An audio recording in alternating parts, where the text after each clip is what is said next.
Talinghaga tungkol sa tatlong alipin. May isang taong maglalakbay, kaya tinawag niya ang tatlo niyang alipin upang pamahalaan ang kanyang ari-arian. Binigyan niya ng pera ang bawat isa ayon sa kanilang kakayahan.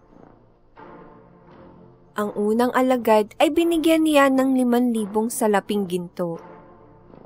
2,000 salaping ginto naman sa ikalawang alipin. At 1,000 salaping ginto sa ikatlo. Pagkatapos nito ay umalis na ang kanilang Panginoon.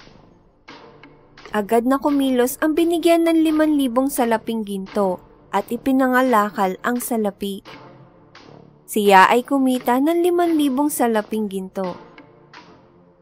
Gayon din ang ginawa ng ikalawang alipin, kaya tumubo din ang kanyang salapi ng 2,000 salaping ginto. Samantala, ang tumanggap ng 1,000 salaping ginto ay humukay sa lupa at itinago ang salaping ginto ng kanyang Panginoon. Pagkaraan ng mahabang panahon ay nagbalik na ang kanilang Panginoon at pinag-ulat ang bawat isa.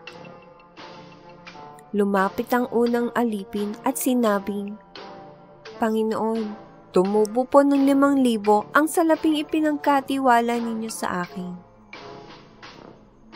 Natuwa ang Panginoon at sinabi sa alipin, "Magaling, tapat at mabuting lingkod. Naging tapat ka sa kaunting halaga, kaya't pamamahalain kita sa malaking halaga. Samahan mo ko sa aking kagalakan." Sumunod na lumapit ang ikalawang alipin at sinabi sa kanyang Panginoon, "Panginoon, ito po ang iniwan ninyo sa aking 2,000 salaping ginto. Heto naman po ang 2,000 salaping ginto na tinubo nito." Sumagot ang Panginoon at sinabing, "Magaling, tapat at mabuting lingkod. Naging tapat ka sa kaunting halaga, kaya't pamamahalain kita sa malaking halaga. Samahan mo ko sa aking kagalakan." Huling lumapit ang ikatlong alagad na tumanggap ng 1,000 ginto at sinabing, "Alam ko pong kayo'y mahigpit at pinipitas ninyo ang bunga nang hindi ninyo itinanim at inaani ninyo ang hindi ninyo inihasik. Natakot po ako, kaya't ibinaon ko sa lupa ang inyong salaping ginto. Heto na po ang inyong salapi." Nagalit sa kanya ang kanilang Panginoon at sinabing, "Masama at tamad na lingkod.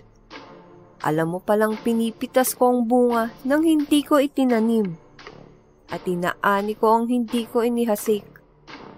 Bakit hindi mo na lamang inilagay sa bangko ang aking salapi? Kahit paano'y may tinubo sana ito.